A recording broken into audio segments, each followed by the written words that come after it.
नमस्कार, स्वागत है आपका हमारे YouTube वीडियो में। आज हम आपको जिउतिया पर्व के महत्व के बारे में बताएंगे। ये पूजा कब है, शुभ मुहूर्त कब है, पूजा करने की विधि क्या है और बाद में आपको कथा सुनाऊंगा, इसलिए इस वीडियो को ध्यानपूर्वक देखिए। जीवित पुत्री का पर्व 3 दिन तक मनाया जाता है। सप्तमी तिथि को नहाए खाए के बाद अष्टमी तिथि को महिलाएं बच्चों की समृद्धि के लिए निर्जला व्रत रखती हैं। इसके बाद नौमी तिथि को भगवान सूर्य को अर्घ्य देकर उनके मंत्रों का जाप किया जाता है। इस बार जितिया व्रत 6 अक्टूबर को रखा जाएगा।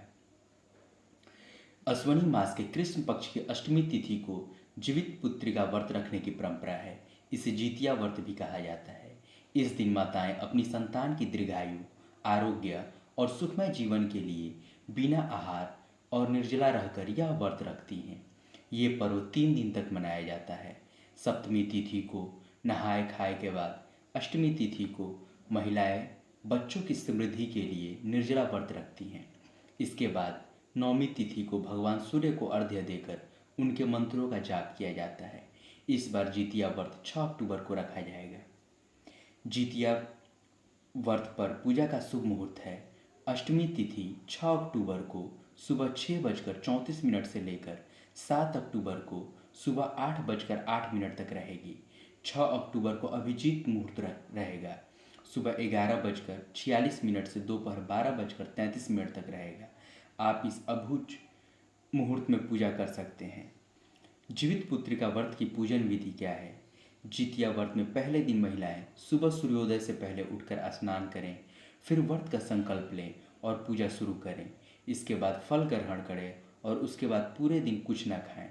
दूसरे दिन सुबह स्नान के बाद महिलाएं पहले पूजा पाठ करती हैं और फिर पूरा दिन निर्जला व्रत रखती हैं।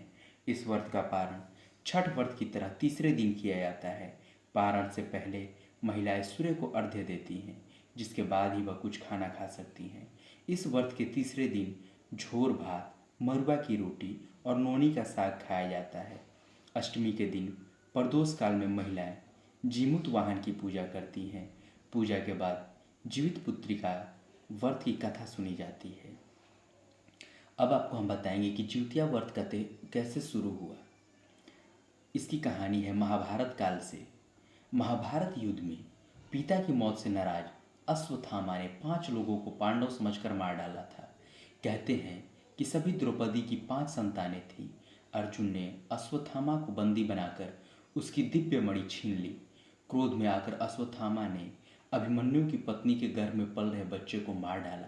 ऐसे में भगवान कृष्ण ने अपने सभी पुण्यों का फल उत्तरा की अजन्मी संतान को देकर उसके गर्भ में पल रहे बच्चे को पुनः जीवित कर दिया।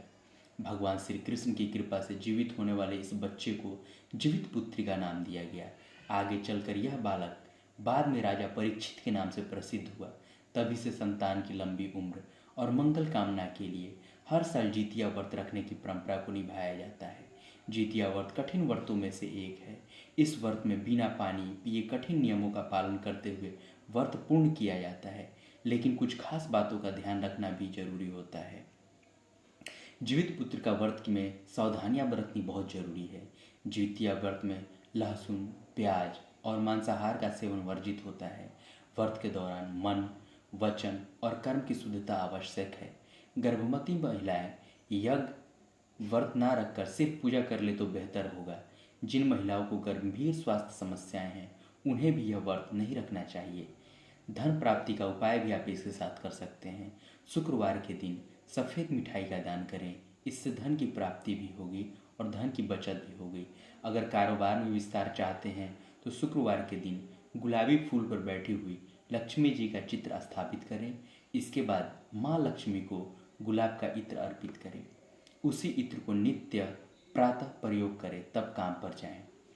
ये भी एक कारगर उपाय है। एक सॉफ्टिक की माला ले लें, उसे कुछ देर गुलाब जल में भिंगा लें।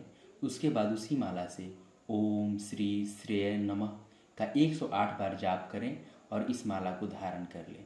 धन्यवाद।